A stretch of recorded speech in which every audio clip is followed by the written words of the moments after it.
I don't see a great many of you, but hopefully you heard my clap to summon us back. Um, I'll just do a few announcements and then we will chant the Gata on opening the Dharma, and then we will hear a talk from Kali Bosman. In fact, why don't I, let's see here.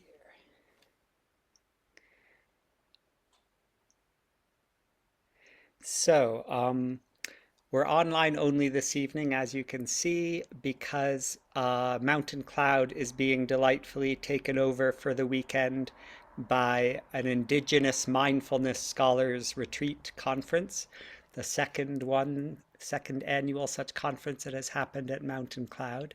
So we're closed to all in-person stuff until Sunday afternoon. And then Sunday from 2 to 6, we will reopen and we'll be open for our second of five Eco-Dharma Autumn um, experimental afternoons. And this one's will be with the theme of Indigenous wisdom. And Jeff Prue, who organizes this retreat, he's, a wonderful Indigenous mindfulness scholar himself at Brown University and a longtime meditation practitioner. He will be our special guest. And all of these Eco-Dharma autumns, they're sort of very community based. So we just are sort of asking what could Eco-Dharma look like at Mountain Cloud. And nobody knows exactly what happens at any of these sessions. It depends what people get excited about. But they always will include some meditation, usually partly guided, some reading and discussion, some open dialogue, and some mindful and convivial work on the land to make the land and the buildings a little bit less susceptible to fire, which is, hopefully a meaningful sort of work to be doing since the risk of fire grows every year with climate change. Um, this Saturday from, I want to say 9 to 10:15, but please check my work on the website. There, there is precepts study with Nancy Mujo Baker for members only. Next Wednesday, the Wisdom Wednesday will be offered by Colleen Shaughnessy, and on Thursday, the Dharma talk by Valerie Forstman, our guiding teacher.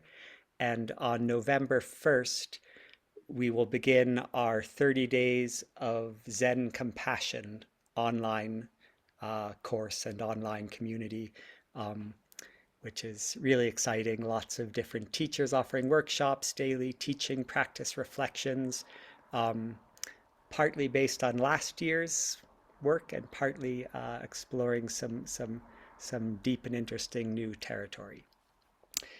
So, forgive me a moment. I'm less prepared than I'd planned to be. Let me find my intro to Kali. Kali, thank you for being with us. And just a moment.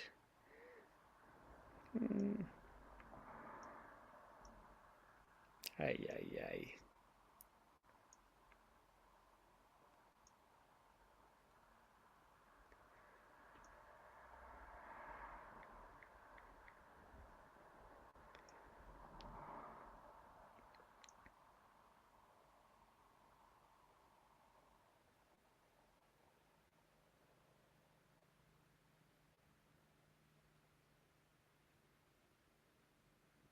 Okay, here we go.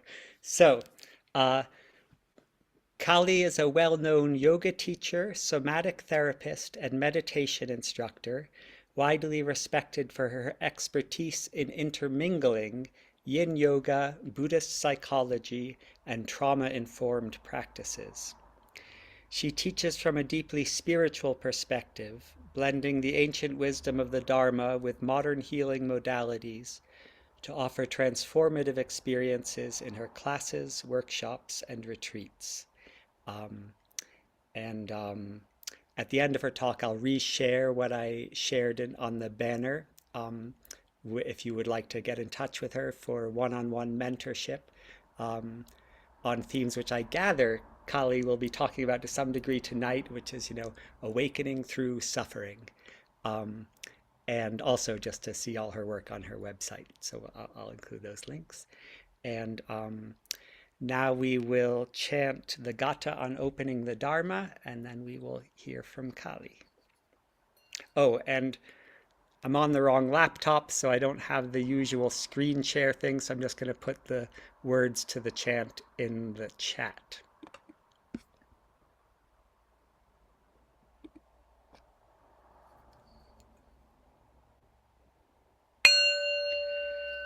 On opening the Dharma,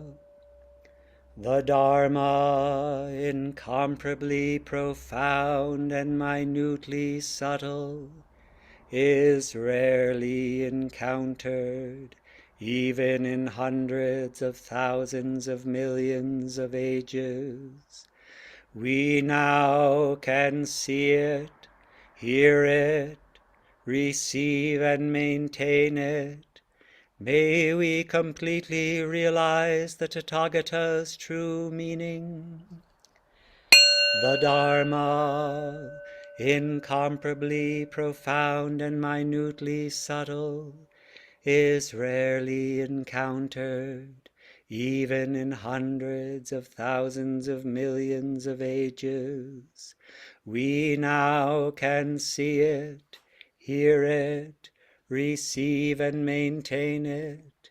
May we completely realize the Tathagata's true meaning. The Dharma, incomparably profound and minutely subtle, is rarely encountered, even in hundreds of thousands of millions of ages. We now can see it, hear it, receive and maintain it. May we completely realize the Tathagata's true meaning.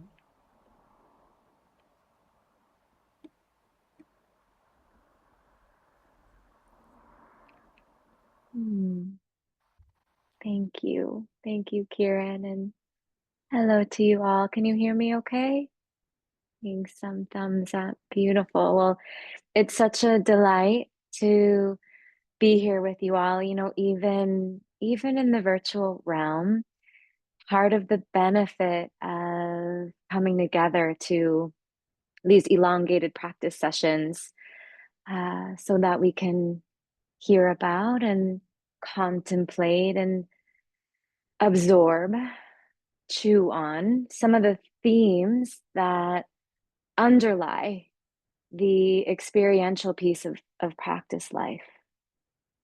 So the philosophical and the psychological underpinnings that support the personal endeavor of waking up. And I have a term I love so much. I call it the practice field. The practice field, meaning really this force field of intentionality where we join as Sangha with the intention of really taprooting our extensively broad bandwidth of the human drama, right? The experience that we're all within together. And so in the practice field, we want to include a wider array of features onto the path of awareness that we call our meditation time. And I've gotten good at it. We've all got some ways that we're good at ignoring and avoiding, looking at a lot of the elements within our nature, and that can really slow down the process of evolution, of waking up, or it can even, hijack our potential. We've gotten quite good at ignoring what some people call the shadow work, the parts we'd prefer not to have within the psyche that do contribute, that do inform the richness of the practice field. And so it seems, from my personal experience and in working with many on the path, it seems that there's a breathtaking array of ways in which we contribute to the suffering that we experience, ways that we really engage with the struggle, and in whatever way we can. Really, the endeavor in the practice field is to bring kindness and insight to how we're responsible for our dukkha, for our suffering, for how we're responsible, if not to blame, at least responsible for. And there's a distinction in the mood tone of those two words, right? To blame is to assume that we're consciously creating harm, but to be responsible for what we're bringing in to our moments, for how we're meeting our moments, instead of being oriented towards what can we get from each other and from our experience. That's an orientation. That's an orientation that we can train ourselves. We can remind ourselves to live from. And then to teach those around us, young ones in particular, this is what it means to be fully human. There's an intrinsic level of responsibility there. You know, the Buddha was quite the prolific speaker. And it's said, and you can fact check me on this, but it's said that he used one word in his sermons more than any other word. And that word was bhavana, cultivation. Cultivation. It's leaving the mind alone and just taking care of the body is not enough. We know this because the mind is so easily overwhelmed with uncertainty, and that's what we're constantly in the face of, no? And so to try to control circumstance, to be certain that we'll feel okay is a ridiculous endeavor that we're all we're all to some degree stuck in. So to relax into being all the colors and the mood tones and the emotional landscape of what we bring into the practice field, and to relax into that, to turn towards that, that's what the ancients suggested as the reason to take up any kind of wisdom tradition, right? To relax into being with whatever we're asked to meet. And in order to do that, that would mean that we would have some innate contact with basic goodness. Innate contact with basic goodness. We come in to this earth realm with a feeling, an embedded assumption of being trusting, that there's this empathic holding environment we assume we're bathed in. And when we look at the innocence of infants, I'm a new mother. I'm a 1-year-old mother, so I can speak directly from this experience in the last year of bringing this soul in, and how much wonder and how much curiosity and trust he has for the world, for his environments, for the people that are coming in and out of his field. When we look at the innocence of infants, we can sense that beauty, that nature of the bodhicitta, that basic inherent ease, that baseline of trust and tranquility. So babies are like really a touchstone, I feel, for that contact pulse. I call it baby therapy. Like if you can be with the young one as close as they are to the portal into the world as possible, because they're that pulse, that direct contact with the benevolent, golden, vital life force, the bodhicitta. And we can sense that, we can touch it, we can glimpse that in the practice field, particularly in Sangha, in these elongated practice sessions together. We can sense that ground of being, if even for a moment. And hopefully, if we've practiced for long enough, we can also sense the bittersweet loss of that, the distance from that departure from our innocence, from our purity.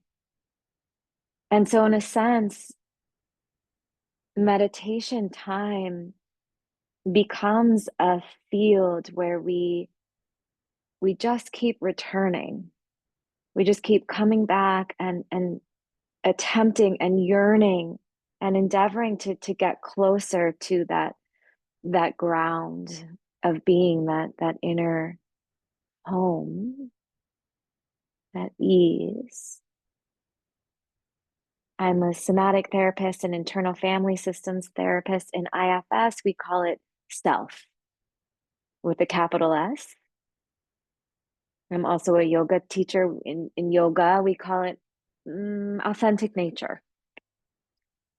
Buddhism, bodhicitta, perhaps. And so this way of internally resting gives us resting with our goodness, irrespective of what we've brought into the practice field, resting with our goodness. It gives us the inner resource to stay open in what constantly feels like threatening, mysterious, uncontrollable change. I have a friend, dear family friends who live in Asheville, and they've got a 2-year-old son. Their house was by the river, which grew 10 times the size, 10 times the size that the river normally was. And the father shared recently through social media just the moments of them getting the news about this swell and the hurricane coming in, and just a short amount of time to pack a bag, right? We've all gone through that meditation. What would we bring? And so they packed a backpack of things they would need for a few nights. They put their little boy on top of the backpack and they hiked out through the river as it was rising. And I just saw a stunning image of this little boy on the backpack, riding away from his home, which they would never be able to return to, and got swept up. The look in his eyes in the photo I saw was of sheer wonder and deep curiosity, almost a comfortability in uncertainty. And that's the practice, right? To have some sense of interest, some willingness to forge forward along the path, even as it's swelling up and ripping your home out from underneath you, to gaze ahead with the shininess in the eyes, like a young one What's next?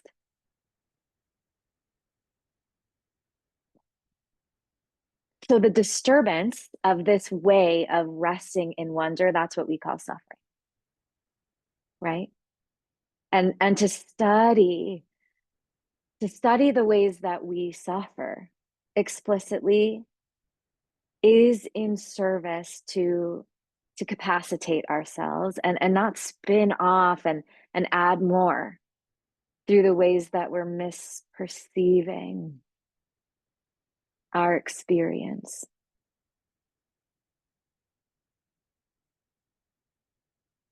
Yeah, my son, and just to continue this theme of the inner child, my son and any baby needs someone else to be the external operating center for caretaking, right? And so as young ones, we assume it's so. We assume that we're going to be cared for, that we're going to be held, even though many of us growing up endured environments that didn't offer the conditions for us to stay continually trusting,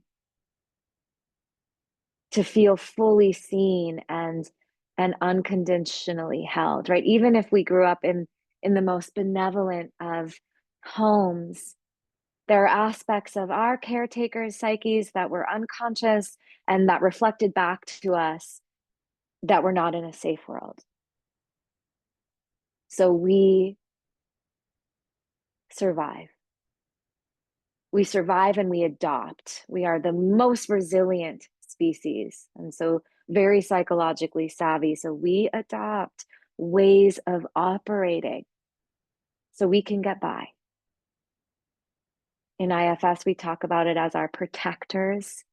I love Pema Chodron. She talks about it as the armoring around the heart, right? Ways that we get more rigid to get by, to protect our vulnerabilities, that basic goodness that really is this family heirloom we're born in with. But getting by as an adult, I'm assuming for all of us, because we're here in the practice field together, it's what we don't want to accept as our lot in life, right? In some way, that kind of dissatisfaction with with what we've accumulated this far is beneficial in order to truly take up that responsibility of mind training, in order to incite the willingness that will be required to reopen the heart, to be hurt again, to be wounded, to be vulnerable, to include hurt, right? It's suffering through awakening. Hurt is our pain is fuel for the path. It motivates us to become more connected, right? That age-old precept, suffering is when we're closest to God.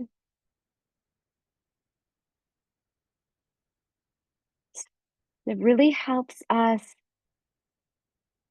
if we've got the resources, if we have the availability of touching in with the Dharma, it supports us to develop the internal operating center that knows about our Buddha nature, our basic goodness. So this baseline of kindness, gentle tolerance for ourselves and our vulnerabilities and our wounds and our weaknesses and the parts that we'd rather not have as part of the psyche, right? The whole colorful array of the human tapestry, the human drama. I call it the buffet of beingness. Like we get the beautiful and the bitter.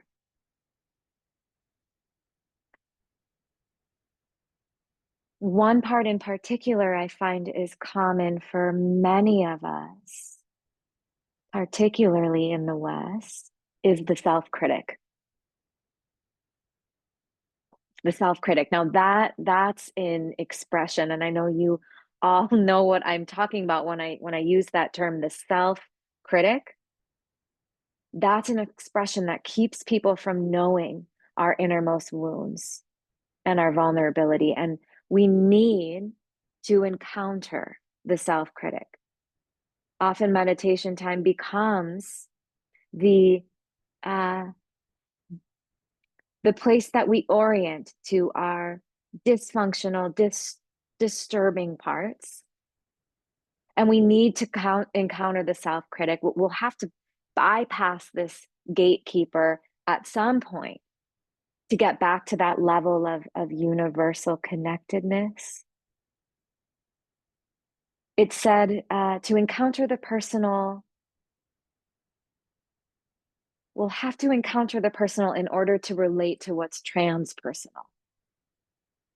And not just for a few people's jewel, not that the transpersonal potentiality of awakening is reserved for just some. That's why I love this path so much. It's a radical inclusivity. It's available to all of us. And so this encountering of our own material, the self-critic, the way in which we beat ourselves up, we harden, we get rigid, we get smaller, we feel inferior, inadequate. To encounter that first, the personal material, what heavies us, what burdens us, and then find or re-find rather that subterranean, right? The energetic charge of the body mind continuum, that basic space we're born in with. I guess the closest English word, and I'm huge on language, so the closest English word to umbrella this is connectedness, perhaps. Connectedness, which we'll need to hear lifelong, that our inherent connectedness is not stained by anything we've done or haven't done.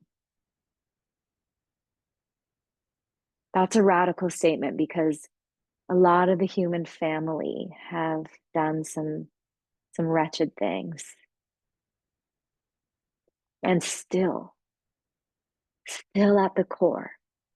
And it's harder to get close to this truth in election season, I think, but still at the core is basic goodness. At the surface, perhaps a lot of distortion and dysfunction for some, but all of us are born in with Buddha nature. In Sanskrit, the word is smriti, which means to return, or rather to not forget. I feel like this path is the antidote to the human psyche's tendency for spiritual amnesia. Like we remember our connectedness and then we forget. And then we remember again and then we forget. And often the self-critic gets in the way of remembering. So again, while a child needs an external operating center to be reminded that internally they're safe, that internally their nature is good, as adults, we'll need to take the journey inward, the smriti return, to find, to refind, to remember, to remember. Right? The Tibetan Book of the Dead has this line I love. Oh, nobly born. Oh, you who are the sons and the daughters of the awakened ones. Remember who you really are. So this this transition from needing all of this to be modeled and cultivated on the outside into opening up the inner access channels for it to be carried in the bones, in the bone marrow, on the inside, this knowing. That's the passage of awakening. To become an adult who enters the world of mystery, right? Knee deep in the river swell, guaranteed pain and suffering ahead, guaranteed, and to remain curious.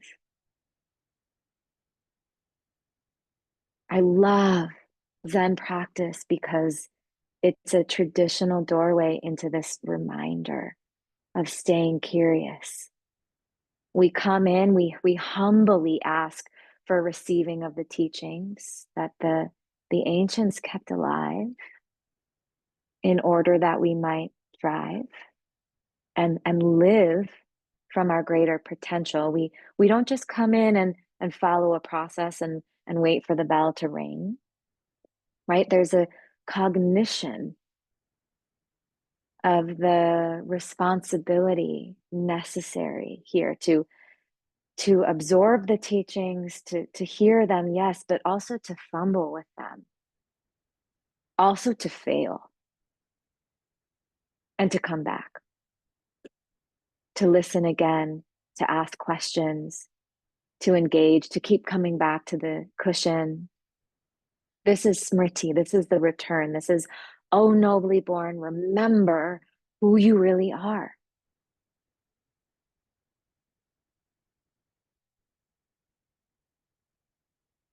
And rather than trying to control who we are so that we might become more of our spiritual ideal, right? The wounds that we carry are our idiosyncrasies. It is the material of our evolution. It is the way through for each of us. The ways we feel inadequate or insecure, inappropriate, those parts will need a lot of tender care. If um, if the path of awakening is about, spiritually waking up, then the path of healing our traumas and our wounds is about psychologically growing up. So we become our own caretakers. And so compassion is essential. We become our own mothers, really. We need to taproot that quintessential maternal empathy, which wasn't always modeled or given to us, particularly in relation to trauma in times when we needed it most. So as adults, we now give that to ourselves. That's the work.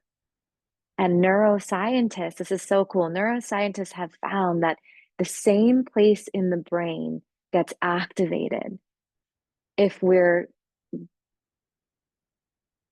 someone is being kind to us or if we're being kind to ourselves, whether we're being given care and compassion and understanding from someone else or from our internal operating center, we don't internally distinguish. That's really good news. So the road in, it can be taken from this committed level of taking responsibility for emerging out of the misery and the malevolence really that we harm ourselves with. We are born in very trusting. We're born in trusting, and we take up, we adopt an attitude of fear to protect ourselves, especially when we recognize how incredibly fragile we are on a psychological level. Spiritually, very strong, psychologically, very fragile beings. And we can't jump over this vulnerability on our pursuit of spiritual strength because then our emotions get suppressed. We become less authentic. It's like a repressive, narrowed energy. And really, more importantly, we become less empathetic, less compassionate because we don't want to see others revealing their vulnerability. And so, in order to have some solidarity with our human family, with the Sangha, we'll have to touch our humanness and release the fixation that we're going to have to be someone other than our history in order to be liberated.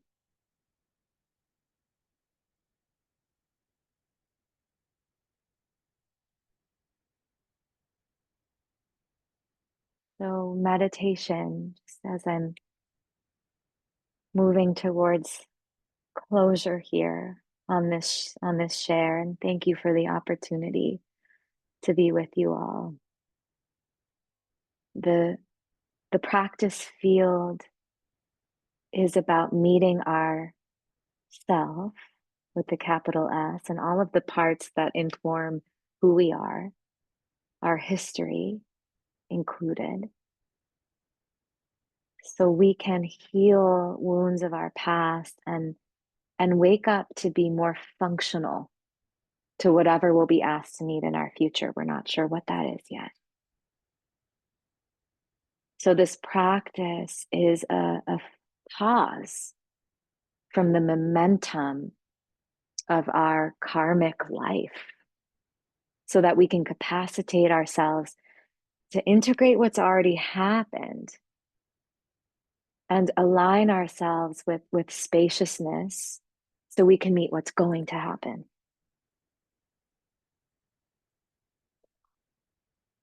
In that way, coming back, that smriti, that trust, that remembering who we really are, not despite, but because of what we've endured, gives rise, gives rise to bodhicitta, opens the heart. In the chakra system, we call the heart anahata. Anahata chakra is the unstruck chord, meaning unshakable, cannot be messed with, cannot be stained, no matter what's occurred, no matter what decisions we've made.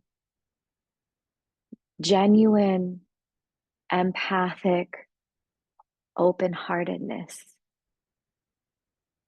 If we spend enough time here in the practice field together with some willingness to turn towards all the colors of who we really are and what we're bringing, that empathic open-heartedness becomes not just something we're cultivating, but an organic expression of who we really are. So may we all find glimpses of that tonight and onwards. And when we forget, we know where to return to get a little dose of, oh yeah, this is here too. Thank you all so much for your attention and your intention, and such an honor and a privilege to be with you all. And I'm also just thanking the gods that my baby didn't cry in the background, because I know that you would have heard him if he did, and it's been pretty calm over here. So thanks for sticking with me. Lovely to be with you all tonight. Thank you, Kali, and thank you, Kali's baby, for staying hushed. Yeah, lovely, lovely talk. I found it just like such an amazing combination of lucid and yet richly colored sort of invitation into the human condition, I suppose. So thank you very much. Um, and with that, I will just put in the chat the four vows, which we'll close with, chanting the four vows 3 times. And it also, in the same chat, includes Kali's Dana info for financial generosity to her Venmo and such, and the website, which I promised. So, yes, thank you, everybody. Have a good evening, and thank you, Kali, very much. And let's chant the four vows.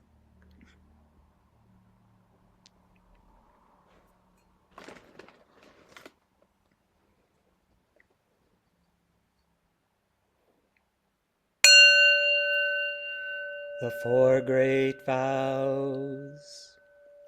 Sentient beings are numberless. I vow to free them. Delusions are inexhaustible. I vow to end them. The Dharma gates are boundless. I vow to enter them. The enlightened way is unsurpassable. I vow to embody it. Sentient beings are numberless. I vow to free them. Delusions are inexhaustible.